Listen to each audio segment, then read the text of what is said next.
భారతదేశంలో ప్రముఖ శైవ పుణ్యక్షేత్రమైన శ్రీకాళహస్తికి చెందిన యువతరం సేవా సమితి వారి 10వ వార్షికోత్సవం సందర్భంగా 2 తెలుగు రాష్ట్రాల స్వచ్ఛంద సంస్థలకు ఆత్మీయ సత్కారం.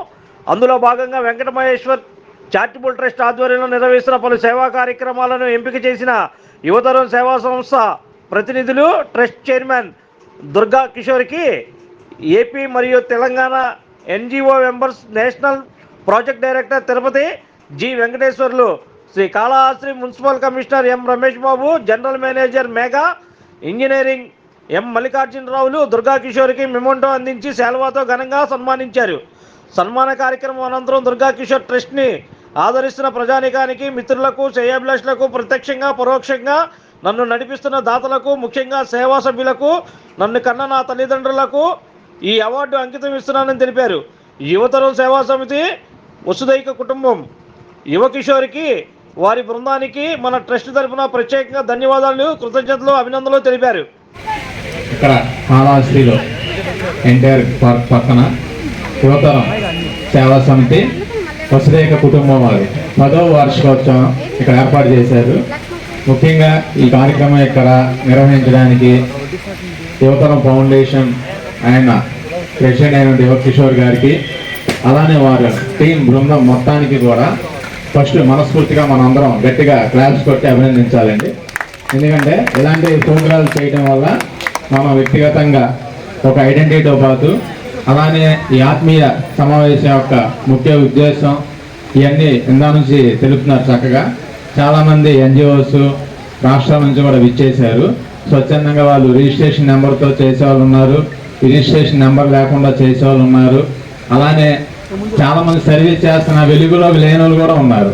ఇలాంటి వార్షికోత్సవాలు మనం నిర్వహించడం వల్ల వాళ్ళందరినీ ఐడెంటిటీ చేసుకొని ఇలా సేవ చేసే వాళ్ళందరినీ ఒక తాటి మీద తెచ్చి ఒక మోటివేషన్ లాగా ఏర్పాటు చేసినందుకు ముందు మనస్ఫూర్తిగా యువతరం సేవా సమితి వారికి మనస్ఫూర్తిగా మేము కృతజ్ఞతలు, ధన్యవాదాలు తెలియజేస్తున్నాను. నా పేరు మొత్తం సెట్ దుర్గా కిషోర్, వెంకటమహేశ్వర్ చారిటబుల్ ట్రస్ట్ విజయవాడ. మా గురించి చెప్పాలంటే నేను జాబ్ చేస్తూ ఉంటాను, ప్రైవేట్ ఎంప్లాయీగా, రోజుకి 10 hours 11 hours మార్కెటింగ్. నేను అంతకుముందు 2019లో నేను ట్రస్ట్ రిజిస్ట్రేషన్ చేశాను. 2008 నుంచి 2016 వరకు మేము సర్వీస్ చేసాము. ఏమీ రిజిస్ట్రేషన్ నెంబర్ లేకుండా మా క్లాస్మేట్స్ అందరితో అమౌంట్ కలెక్ట్ చేసుకుని ఎవ్రీ మంత్ అలాగా. మా ఫాదర్ 2009లో ఎక్స్పైర్ అయ్యారు. మేము అబ్దుల్ కలాం మోటివేటర్గా ఉంటాము. చాలా ఉన్నాయి కాబట్టి అబ్దుల్ కలాం పేరు మీద మేము మా నాన్నగా ఇన్స్పిరేషన్ చేసుకుని మనలాగా హెల్పింగ్ నేచర్ కాబట్టి నేను 2019లో వెంకటమహేశ్వర్ చారిటబుల్ ట్రస్ట్ని స్థాపించడం జరిగింది. ఫిబ్రవరి 22న విజయవాడ మాది. అయితే నేను చెప్పేది ఏంటంటే, మేము నెలకి 2 ఆదివారాలు నా సొంత డబ్బులతో సేవ చేసుకుంటూ వచ్చాను. నేను దాదాపు 5 lakhs దాకా అయింది నాది సర్వీస్కి ఈ 5 yearsలో. అతి తక్కువ టైంలో గొప్పగా చెప్పడం కాదు, మేము సర్వీస్ చేస్తూ ఉన్న 1 year 2019లో రిజిస్టర్ చేయించాము. ఫిబ్రవరి 22న. మార్చి అంటే నెక్స్ట్ వార్షికోత్సవం ఏర్పాటు చేసే టైంకి కరోనా వచ్చిందండి. మార్చి 22, 2020 జనతా కర్ఫ్యూ వచ్చింది. ఆల్రెడీ అప్పటికి మేము ఒక 50-60 ప్రోగ్రాలు చేసాం. ఫస్ట్ నేను కూడా ఏమనుకున్నానంటే దాదాపు ఒక 40-50 ప్రోగ్రాలు చేస్తే ఒక ఫోటో కూడా నేను తీసుకోలేదండి. ఎందుకంటే అదొక గిల్టీ ఫీలింగ్ ఉండేవాళ్ళం. మనం సర్వీస్ చేస్తే అంటే మనం సర్వీస్ కనబడితే చాలు, మనిషి కనబడవసలేదనే కాన్సెప్ట్ మేము అసలే పట్టించుకోవాలి. చాలా మంది పెద్దలు చెప్తారు, అంటే మనకన్నా ఎక్కువ చేసేవాళ్ళు ఉంటారు, తక్కువ చేసేవాళ్ళు ఉంటారు, సోషల్ మీడియాని మీరు అప్రోచ్ చేసి అక్కడ చేయొచ్చు కదా అన్నారు. అప్పటి నుంచి మేము సోషల్ మీడియా చేసుకుంటూ వచ్చాం. దాదాపు ఈ 5 yearsలో నేను దాదాపు ఒక 1000 ప్రోగ్రాలు పైన చేశానండి. మామూలుగా 4-5 రాష్ట్రాల్లో మా టీం కూడా ఉన్నారు. నేను పెట్టిన మా ట్రస్ట్ యొక్క ఉద్దేశం మా తండ్రి గారి పేరు మీద మనం చూసి, అంటే మన చిన్న వయసులో మనం సర్వీస్ చేస్తాం, మనం చూసి ఇంకో ఇన్స్పిరేషన్గా చేయాలని చెప్పాను. ఇందాక చాలామంది మాట్లాడారు, అంటే ఒక మనిషి చనిపోతే ఎవరు ఆ శవాన్ని ఎవరు దహన సంస్కారాలు చేయట్లేదు. అలానే అత్యవసర పరిస్థితుల్లో మొన్న మేము 2 months బ్యాక్ మాట్లాడితే ఆయన మిసెస్కి హెల్త్ ఇష్యూ వచ్చింది, బ్లడ్ గ్రూప్ కావాలి. ఆ హస్బెండ్ అదే బ్లడ్ గ్రూప్, కానీ ఆయన భయం. ఎంతసేపు ఆ పక్కన వాళ్ళు అడుగుతున్నారు తప్ప నాకు తర్వాత చేసింది అనమాట. 24 hours తర్వాత అరేంజ్ చేసిన తర్వాత. ఎందుకంటే ఎవరు అపోహలో ఎవరు భ్రమలో ఉండిపోతున్నారు. అసలు మనం దేనికోసం సర్వీస్ ఎప్పుడు కూడా ఇక్కడ క్యాప్షన్ పెట్టారు, గాలి మనిషిని బతికిస్తే మానవత్వం మనిషిని క్యాప్షన్ కూడా పెట్టారు. ఎందుకు పెట్టారు అది? మనం సేవ చేయటం అనేది నిబద్ధం నిజాయితీగా చేయడంతో పాటు మనం దాన్ని ప్రమోట్ చేసే పద్ధతి కూడా విధానం ఉండాలండి. అది లేకపోతే చాలా కష్టం. నేను ఎక్కడికి వెళ్ళినా సరే పిలిచిన చోటల్లా నేను ఎక్కువగా ఏంటంటే చాలామంది సర్వీస్ చేస్తున్నా వాళ్ళకి చెప్పడం కుదరట్లా, అలానే సోషల్ మీడియా ప్రమోట్ చేయడం కుదరట్లా, ప్లస్ స్టేజ్ వల్ల వచ్చి మాట్లాడలేకపోతున్నారు. ప్లస్ ఇంకోటి ఏంటంటే వాళ్ళు వ్యక్తిగతంగా చెబుతున్నా సరే అక్కడ చేసేదానికి ప్రజెంటేషన్ కూడా ఒక రకంగా సరిగ్గా ఉండట్లా. అంటే ఇక్కడ ఎన్జిఓస్ని మనం అందరినీ ఉద్దేశించి కాదు, అలాగే ఒకరు గొప్ప ఒకరు తక్కువ అని చెప్పని కాదు. ఇక్కడ ఏంటంటే కొన్ని అవకతవకలు కొన్ని మైనస్ పాయింట్లు కూడా ఉన్నాయి. మనం ఏదైనా ఓపెన్గా మాట్లాడుకోవాలి. ఎందుకని 100 మందికి సర్వీస్ చేసి ఒకరు చెప్పిన చేయలేదని అంటారు. సో ఇందాక ఎవరు బ్లడ్ మాకు ఇవ్వలేదండి ఏదో అంటున్నారు సంథింగ్. అలానే మనం ఎంత నిబద్ధతో ఎంత ఆనెస్ట్గా చేసినా ఎవరో ఒకరు అనేవాళ్ళు మాటలు అంటారు. కానీ మనం ఏం చేస్తున్నాము, వాట్ ఈజ్ వాట్, మనం ఏం చేస్తాం, మన ఆత్మ తెలుసు, మనం ఏం చేస్తున్నాం మన పక్కన వాళ్ళకి అందరికీ తెలుసుద్ది. మనం ఏం చేసినా పక్కన 10 మంది మంచి చెప్పే వాళ్ళు ఉంటారు, చెడు చెప్పే వాళ్ళు ఉంటారు, డిసప్పాయింట్ చేసే వాళ్ళు ఉంటారు, ఎంకరేజ్ చేసే వాళ్ళు ఉంటారు. వీడు ఊరికనే చేస్తారా, ఖాళీగా ఉంది, దాని మీద ఆశించకుండా చేస్తారా, ఏమన్నా లాభం పొందకుండా చేస్తారా అనేవాళ్ళు ఉంటారు తప్ప అవసరానికి ఉపయోగపడేవాడు ఎవడో ఉండరు. ఇది మట్టిగా 100% వాస్తవం. ఎనీ ఏజ్ అంటే ఒక సర్వీస్లో ఏది అలిగేషన్ చేసిన విషయం ఏంటంటే ఇప్పుడు ఎన్జిఓస్ ఇప్పుడు అలా పెట్టారు. ఇప్పుడు చాలా ఖర్చుతో కూడుకున్న విషయం ఇది. మేము కూడా చిన్న సంస్థతో స్టార్ట్ చేసాం. 4 వార్షికోత్సవాలు కూడా మేము కంటిన్యూగా చేసాం. చేయకూడదు అనుకుని మామూలుగా అలా చేసాం టీమ్ ఎఫెక్ట్తో. మాకు ఎక్కడి నుంచి అయినా సరే ఒక 500-1000 రూపాయలు ఇస్తామన్నా సరే చెప్తే నాకు ఫేస్బుక్లో కానీ ఎక్కడ కానీ మా ట్రస్ట్ బ్యాంక్ అకౌంట్ ఉంది, మాకు డబ్బులు ఇవ్వండి, మేము ఇలా సర్వీస్ చేస్తామని చెప్పి నేను ఎక్కడ మెన్షన్ చేయను. దాదాపు నాకు 9,000 నుంచి 10,000 ఫోటోలు ఉన్నాయి నా దగ్గర.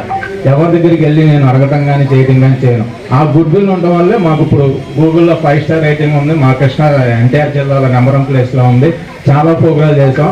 అలానే మాకు టీం కూడా ఇప్పుడు మీకు 20 మంది ఉండి బ్లడ్ అరేంజ్ కావాలంటే 5 నిమిషాల్లో 20 నిమిషాల్లో అరేంజ్ చేసేస్తున్నారు. ఎనీ బ్లడ్ గ్రూప్ అది దొరకందామని వేరుగా దొరికేదామని అలానే లాస్ట్ ఇయర్ జనవరి 28న తాజ్బుల్ ఫౌండేషన్ వాళ్ళు గుర్తించి మమ్మల్ని పిలిచారు. శంకర్ నాయుడు గారు వైజాగ్ వెళ్ళాం ఇలానే. అయితే ఇప్పుడు ఉమాశంకర్ గారు కూడా ఉన్నారు. వీళ్ళందరూ ఏంటంటే మోటివేషన్గా చేస్తున్నారు. కానీ ఎవరో ఒకరు అవకతవకల వల్ల కొంతమంది తలకాయ నొప్పి వస్తుంది అనమాట.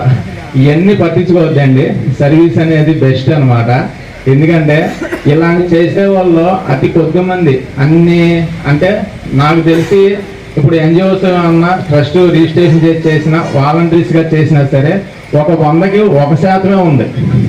ఏది అది అవుట్ ఆఫ్ స్టేట్ చూసుకోండి, ఇండియాలో చూసుకోండి. అంటే ఫారెన్ కంట్రీస్ అంటే వాళ్ళ కల్చర్ వేరు. అది మన ఇండియాలో అయితే నార్త్లోనేమో ఒక టైప్లో చేస్తారు, సౌత్లో ఒక టైప్లో చేస్తారు.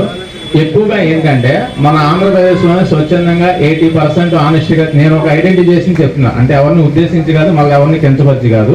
ఆంధ్రప్రదేశ్లోనే 70-80% జెన్యూన్గా నడుస్తున్నాయి ఎన్జిఓ సంస్థలు. తెలంగాణ నడవట్లేదు.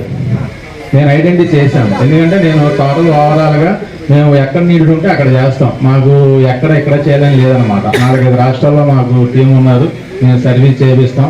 ఎడ్యుకేషన్, హెల్త్, అన్నదానం అలాగా చేసుకుంటూ వస్తున్నాము. ఈరోజు ఈ కార్యక్రమానికి నన్ను ఇన్వైట్ చేశారు కిషోర్ గారు. వారికి నేను మనస్ఫూర్తిగా ధన్యవాదాలు తెలియజేస్తున్నాను. ఇంకో విషయం ఏంటంటే ఎన్జిఓస్ మీరు చెప్పాలనుకున్నది 1 నిమిషం అయినా 2 నిమిషాలైనా అవసరమైతే వితౌట్ మైక్తో అయినా మీరు వచ్చి ఎక్కడికైనా సరే మాట్లాడండి. ఎందుకంటే మీరు మాట్లాడితేనే మీరేం చేశారు, మీ యొక్క విధి విధానం అనేది తెలుసుద్ది అనమాట. ఎందుకంటే ఇప్పుడు నేను అక్టోబర్ 2 మాది 50th యానివర్సరీ. సార్ని కూడా ఇన్వైట్ చేశాను కిషోర్ గారిని. అలానే ఇక్కడ ఉన్న ఒక 10 మంది ఎన్జిఓస్ ఇన్వైట్ చేశా. దీంట్లో 30% అంటే ఒక 25 నుంచి 30 మంది వరకు రిజిస్ట్రేషన్ నెంబర్ ఉండి వాళ్ళు ఒక బ్యాంక్ అకౌంట్ పెట్టుకొని ఒక సిస్టమేటిక్గా చేసారు. మిగతా వాళ్ళందరినీ నేను ఐడెంటిటీ చేసి 4 రాష్ట్రాల్లో దాదాపు 100 మంది పైనే వాళ్ళు చేస్తున్నారు వ్యక్తిగతంగా. కానీ వాళ్ళకి ఒక ఐడెంటిటీ లేదు, అలానే వాళ్ళకి ఒక గుర్తింపు లేదు, అలానే వాళ్ళు ఏం చేయాలనేది కూడా తెలియట్లా. గొడ్డులాగా కష్టపడుతున్నారు. కానీ వాళ్ళని ఒక మోటివేషన్ ఇచ్చి ఎలా చేయాలి, ఎలా ముందు నడిపించాలని కూడా తెలియదు. రేపు మేము అక్టోబర్ 2 గాంధీ జయంతి ఈ సంవత్సరం 1st యానివర్సరీ. దానికి వీళ్ళందరినీ కూడా 100 మందికి సర్వీస్ చేసి ఒకరు చెప్పిన చేయలేదని అంటారు. సో ఇందాక ఎవరు బ్లడ్ మాకు ఇవ్వలేదండి ఏదో అంటున్నారు సంథింగ్. అలానే మనం ఎంత నిబద్ధతో ఎంత ఆనెస్ట్గా చేసినా ఎవరో ఒకరు అనేవాళ్ళు మాటలు అంటారు. కానీ మనం ఏం చేస్తున్నాము, వాట్ ఈజ్ వాట్, మనం ఏం చేస్తాం, మన ఆత్మ తెలుసు, మనం ఏం చేస్తున్నాం మన పక్కన వాళ్ళకి అందరికీ తెలుసుద్ది. మనం ఏం చేసినా పక్కన 10 మంది మంచి చెప్పే వాళ్ళు ఉంటారు, చెడు చెప్పే వాళ్ళు ఉంటారు, డిసప్పాయింట్ చేసే వాళ్ళు ఉంటారు, ఎంకరేజ్ చేసే వాళ్ళు ఉంటారు. వీడు ఊరికనే చేస్తాడా, ఖాళీగా ఉంది, దాని మీద ఆశించకుండా చేస్తారా, ఏమన్నా లాభం పొందకుండా చేస్తారా అనేవాళ్ళు ఉంటారు తప్ప అవసరానికి ఉపయోగపడేవాడు ఎవడో ఉండరు. ఇది మట్టిగా 100% వాస్తవం. ఎనీ ఏజ్ అంటే ఒక సర్వీస్లో దేనికి అలిగేషన్ చేసినా మామూలుగా కాలేజీ కుర్రాళ్ళు అవేర్నెస్ ఎలా ఉంటుందంటే ఒక మోటివ్గా ఉన్నారు ఇప్పుడు. అంటే మనం 1980-90లో పుట్టాం కాబట్టి మనం ఒక గైడ్లైన్స్ ప్రకారం కొన్ని మోడల్స్గా ఇప్పుడు అంతా టెక్నాలజీ ఫోన్ లేదు కాబట్టి మనం ఒక రకంగా పెరిగాం. మనకు 20 years వచ్చేదాకా ఫోన్ ఏంటి అనేది తెలియదు. ఇప్పుడు 2 yearsగా ఫోన్ టెక్నాలజీ తెలుస్తుంది మొత్తం. అయినా సరే దీనివల్ల ఏంటంటే అందరూ చిన్న చిన్న మిస్టేక్స్ చెప్పటానికి అందరూ చెప్తున్నారు, ఉచిత సలహాలు చేసేవాడు మనకి ఎవడో ఉండడు. అలానే బ్లడ్ కావాలంటే ఇచ్చేవాళ్ళు తక్కువ ఉంటే తీసుకునే వాళ్ళు ఎక్కువ ఉన్నారు. చివరికి వాళ్ళ ఫ్యామిలీ కూడా వాళ్ళు ఉపయోగపడే పరిస్థితిలో ఉన్నారు. అంటే మన సమాజం ఎటు వెళ్తుంది అనేది మనం ఐడెంటిఫై చేయాలి. అలానే ఇంకోటి విషయం ఏంటంటే ఇప్పుడు ఎన్జిఓస్ ఇప్పుడు ఎలా పెట్టారు, ఇప్పుడు చాలా ఖర్చుతో కూడుకున్న విషయం ఇది. మేము కూడా చిన్న సంస్థతో స్టార్ట్ చేసాం. 4 వార్షికోత్సవాలు కూడా మేము కంటిన్యూగా చేసాం. చేయకూడదు అనుకుని మామూలుగా అలా చేసాం టీమ్ ఎఫెక్ట్తో. మాకు ఎక్కడి నుంచి అయినా సరే ఒక 500-1000 రూపాయలు ఇస్తామన్నా సరే చెప్తే నాకు ఫేస్బుక్లో కానీ ఎక్కడ కానీ మా ట్రస్ట్ బ్యాంక్ అకౌంట్ ఉంది, మాకు డబ్బులు ఇవ్వండి, మేము ఇలా సర్వీస్ చేస్తామని చెప్పి నేను ఎక్కడ మెన్షన్ చేయను. దాదాపు నాకు 9,000 నుంచి 10,000 ఫోటోలు ఉన్నాయి నా దగ్గర. ఎవరి దగ్గరికి వెళ్ళి నేను అడగటం కానీ చేయటం కానీ చేయను. ఆ గుడ్ విల్ ఉండడం వల్లే మాకు ఇప్పుడు గూగుల్లో 5 స్టార్ రేటింగ్ ఉంది. మా కృష్ణా ఎన్టీఆర్ జిల్లాలో నెంబర్ 1 ప్లేస్లో ఉంది. చాలా ప్రోగ్రాలు చేసాం. అలానే మాకు టీం కూడా ఇప్పుడు మీకు 20 మంది ఉండి బ్లడ్ అరేంజ్ కావాలంటే 5 నిమిషాల్లో 20 నిమిషాల్లో అరేంజ్ చేసేస్తున్నారు. ఎన్ని బ్లడ్ గ్రూప్ అది దొరకందామని వేరుగా దొరికేదామని అలానే లాస్ట్ ఇయర్ జనవరి 28న తాజ్బుల్ ఫౌండేషన్ వాళ్ళు గుర్తించి మనం పిలిచారు. శంకర్ నాయుడు గారు వైజాగ్ వెళ్ళాం ఇలానే. అయితే ఇప్పుడు ఉమాశంకర్ గారు కూడా ఉన్నారు. వీళ్ళందరూ ఏంటంటే మోటివేషన్గా చేస్తున్నారు, కానీ ఎవరో ఒకరు అవకతవకల వల్ల కొంతమంది తలకానిప్పి వస్తుంది అనమాట. ఇవన్నీ పట్టించుకోవద్దండి. సర్వీస్ అనేది బెస్ట్ అనమాట. ఎందుకంటే ఇలాంటి చేసే వాళ్ళు అతి కొద్ది మంది అన్ని అంటే నాకు తెలిసి ఇప్పుడు ఎన్జిఓస్ అన్న ట్రస్ట్ రిజిస్ట్రేషన్ చేసిన వాలంటీర్స్గా చేసినా సరే ఒక 100కి 1% ఉంది. ఏది అది అవుట్ ఆఫ్ స్టేట్ చూసుకోండి, ఇండియాలో చూసుకోండి. అంటే ఫారెన్ కంట్రీస్ అంటే వాళ్ళ కల్చర్ వేరు. అది మన ఇండియాలో అయితే నార్త్లోనేమో ఒక టైప్లో చేస్తారు, సౌత్లో ఒక టైప్లో చేస్తారు. ఎక్కువగా ఏంటంటే మన ఆంధ్రప్రదేశ్లోనే స్వచ్ఛందంగా 80% ఆనెస్ట్గా నేను ఒక ఐడెంటిఫై చేసి చెప్తున్నా. అంటే ఎవరిని ఉద్దేశించి కాదు, మళ్ళీ ఎవరిని కించపరిచి కాదు. ఆంధ్రప్రదేశ్లోనే 70-80% genuine. Like, subscribe and press the bell icon for new updates.